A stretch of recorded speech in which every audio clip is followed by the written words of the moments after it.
شب برات کی رات 10 بدقسمت انسان جو اللہ تعالیٰ کی رحمتوں اور برکتوں سے محروم رہ جاتے ہیں اور ان کی دعائیں اللہ تعالیٰ کے حضور قبول نہیں ہوتی۔ تمام سننے والوں کو السلام علیکم۔ امید ہے آپ سب خیریت سے ہوں گے۔ شعبان کے پورے مہینے کی فضیلت ہے، مگر اس مہینے کی 15ویں شب کی جو فضیلت ہے وہ پورے مہینے کی نہیں۔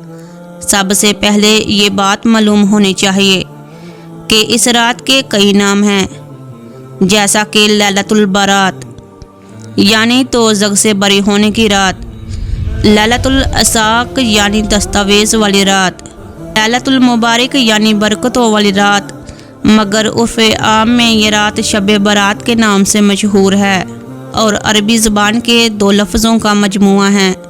شب کے معنی فارسی زبان میں رات کے ہیں اور برات عربی کا لفظ ہے جس کے معنی بری ہونے، نجات پانے کے ہیں۔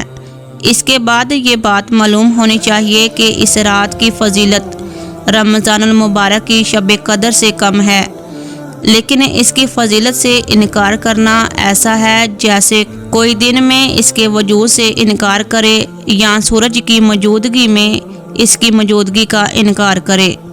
حضور صلی اللہ علیہ وآلہ وسلم نے فرمایا، اللہ تعالیٰ شعبان کی 15ویں شب کو آسمان اور دنیا پر نزول فرماتا ہے اور قبیلہ کلب کی بکریوں کے بالوں کے تعداد سے زیادہ گناہگاروں کی بخشش فرماتا ہے۔ کہتے ہیں کہ عرب میں اس قبیلہ کے پاس تقریباً 20,000 بکریاں تھیں۔ اب اندازہ کریں کہ 20,000 بکریوں کے کتنے بال ہوں گے، جن کا شمار کرنا انسان کے قبضے کی بات نہیں۔ اسی طرح اس رات میں کتنے لوگ دوزخ سے بری کیے جاتے ہیں، وہ بھی انسانی حساب سے باہر ہے۔ حضور صلی اللہ علیہ وآلہ وسلم نے فرمایا کہ جب شعبان کی 15ویں شب آتی ہے تو اللہ تعالیٰ کی طرف سے ایک منادی اعلان کرتا ہے کہ ہے کوئی بخشش کا طلبگار کہ اس کو بخش دوں، کوئی ہے سائل کے سوال کرے اور میں اس کا سوال پورا کروں۔ حضرت محمد صلی اللہ علیہ وآلہ وسلم نے ام المومنین حضرت عائشہ صدیقہ کو مخاطب کرتے ہوئے فرمایا کہ کیا تمہیں معلوم ہے کہ شعبان کی اس 15ویں شب میں کیا ہوتا ہے؟ حضرت عائشہ نے دریافت کیا کہ کیا ہوتا ہے، تو آپ صلی اللہ علیہ وآلہ وسلم نے بتلایا کہ اس رات میں یہ ہوتا ہے کہ اس سال میں جتنے پیدا ہونے والے ہیں وہ سب لکھ دیے جاتے ہیں، اور جتنے اس سال میں مرنے والے ہیں وہ سب بھی لکھ دیے جاتے ہیں، اور اس سال میں سب بندوں کے اعمال سارے سال کے اٹھائے جاتے ہیں۔ حضور نبی کریم صلی اللہ علیہ وآلہ وسلم کا اس رات میں کیا معمول ہوتا تھا، وہ ام المومنین حضرت عائشہ صدیقہ کی اس حدیث سے پوری طرح واضح ہو کر سامنے آ جاتا ہے۔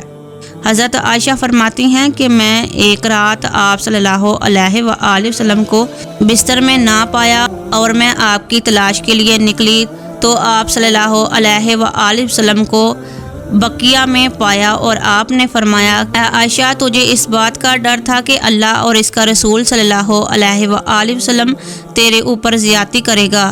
میں نے عرض کیا کہ یا رسول اللہ، میں نے خیال کیا کہ شاید آپ صلی اللہ علیہ وآلہ وسلم ازواج مطہرات میں کسی کے ہاں تشریف لے گئی ہوں۔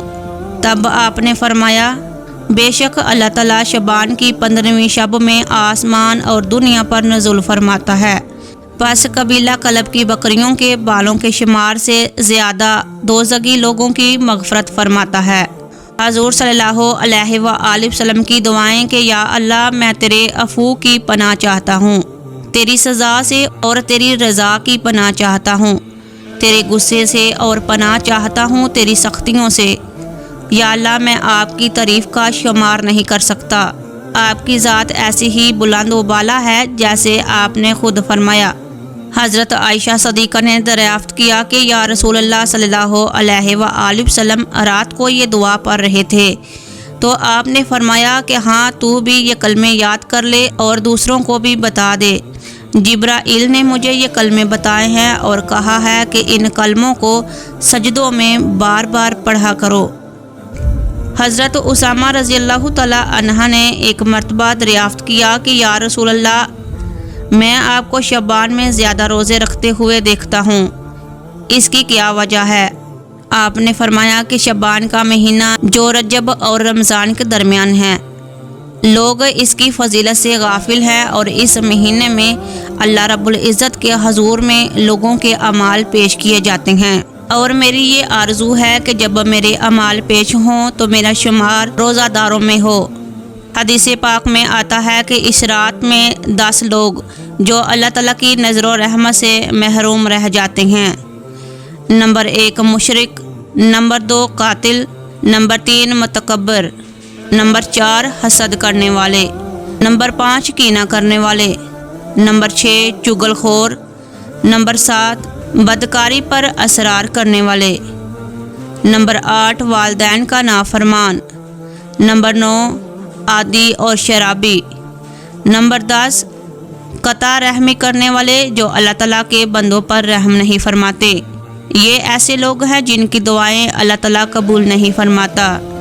یہ بدقسمت لوگ ہیں جو اللہ تعالیٰ کی رحمت سے محروم رہ جاتے ہیں۔